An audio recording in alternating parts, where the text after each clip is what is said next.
This is the African climate change strategy.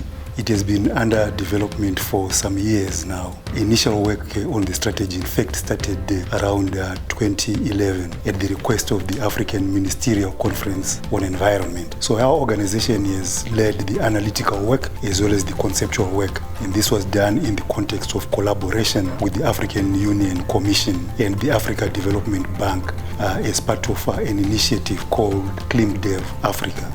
This is a climate for development in Africa. The challenge that is facing Africa as a continent is that all of our individual countries are impacted quite seriously by climate change.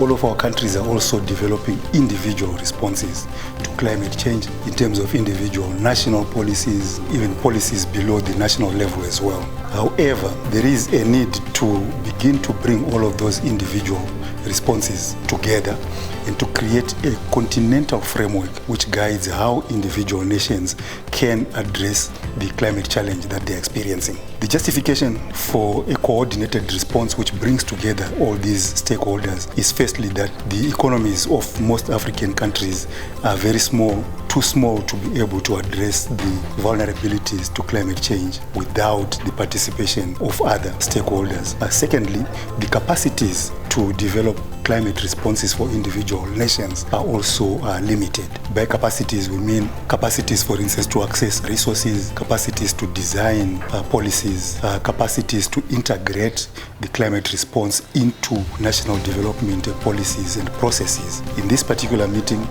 we are meeting as East and Southern Africa to discuss the draft strategy and to have our inputs into that draft strategy. There will be other meetings organized for West and Central Africa as well as North Africa to review the responses of those regions and their contributions to the strategy as well. So this is going to be a coordinated response in the sense that the actual views that are expressed in the final strategy represent the broad views of all of the state stakeholders from all of the regions of our continent. We had quite great participation.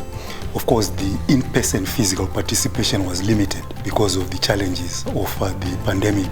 We observed all of the COVID protocols, and so we could only bring together a small number of people to meet physically. But there was also a large number of people participating virtually and contributing their views as well. So over the next 2 days, I think what we hope to achieve is to actually leave Nairobi with a draft strategy that actually is representative of the perspectives and the views of the governments of East and Southern Africa. We also hope that our participants represent other stakeholders beyond the national governments, stakeholders including civil society, the private sector, as well as the African youth and representatives of other special interests on the continent. We are very grateful to the government of Kenya for hosting this meeting, as well as to the UN agencies in Kenya for making it possible as well. So this has been a good start, and we hope that the next 2 days are going to be equally productive.